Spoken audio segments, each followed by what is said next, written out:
इस देश को तमाशा बनाने का काम नरेंद्र मोदी की सरकार ने और उनके विफल मंत्रियों ने किया हुआ है। अभी नीट की परीक्षा पर बवाल मचा हुआ था। मंत्री जी कह रहे थे कोई पेपर लीक नहीं हुआ।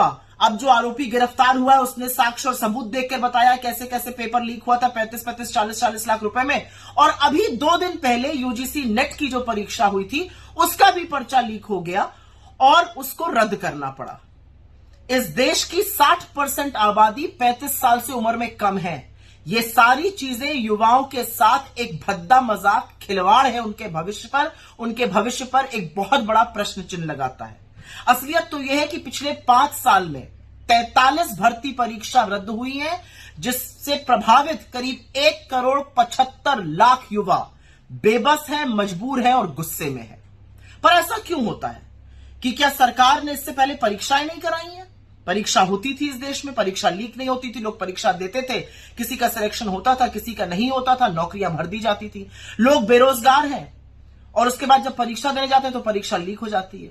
असल में मोदी जी के और उनके मंत्रियों को कोई फर्क ही नहीं पड़ता। उनके बच्चे बड़े बड़े फॉरेन यूनिवर्सिटीज में पढ़ते हैं, उनको क्या फर्क पड़ता है आपके बच्चे गाजर मूली की तरह भरकर जाएं, परीक्षा दें, पेपर लीक हो जाए।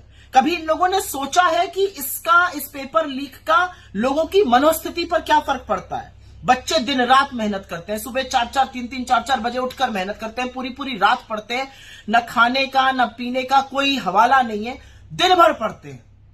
माँ बाप एक रात की रोटी कम खाते हैं कि बच्चा पढ़ जाए, फीस इतनी बढ़ा दी गई है। कोचिंग सेंटर का अपना अलग ही तमाशा है।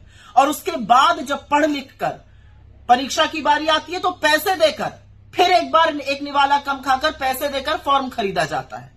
बच्चे गाजर मूली की तरह परीक्षा वाले दिन भेड़ बकरी की तरह ट्रेनों में, बसों में लद कर जाते हैं, परीक्षा देते हैं। परीक्षा अच्छी हुई बुरी हुई वो एक तरफ है, लेकिन फिर पता चलता है पेपर लीक हो गया।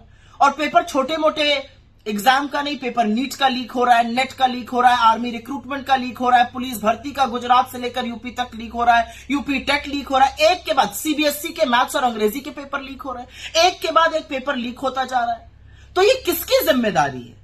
ये जो पेपर लीक माफिया है, इसके खिलाफ कार्रवाई कौन करेगा और कार्रवाई क्यों नहीं हो रही है? और हर बार कहीं ना कहीं पेपर लीक माफिया के जो तार हैं वो या तो गुजरात से या भाजपा से जुड़े हुए पाए जाते हैं। भाजपा के नेता उसमें संलग्न रहते हैं। लपक के आके क्लीन चिट दे दी धर्मेंद्र प्रधान ने, पेपर लीक नहीं हुआ। अब क्या बोलेंगे जब नीट का पेपर लीक हुआ? 24 लाख बच्चे वहां पर, यूजीसी नेट में 10 लाख लोगों ने इम्तिहान दिया। कौन जिम्मेदार है इन चीजों का? तो असलियत यह है कि पूरी तरह से उदासीन, पूरी तरह से अकर्मण्य और सरकार की विफलता का जो सबसे बड़ा दंश है, जो सबसे बड़ा दर्द है, वो इस देश के युवा को झेलना पड़ रहा है। उसने आपको सबक सिखाया है, लेकिन आप शायद अभी सबक सीख नहीं पाए हैं।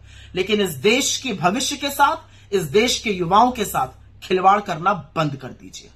पेपर लीक माफियाओं का नहीं, युवाओं का सहारा बनिए, उनको संरक्षण दीजिए।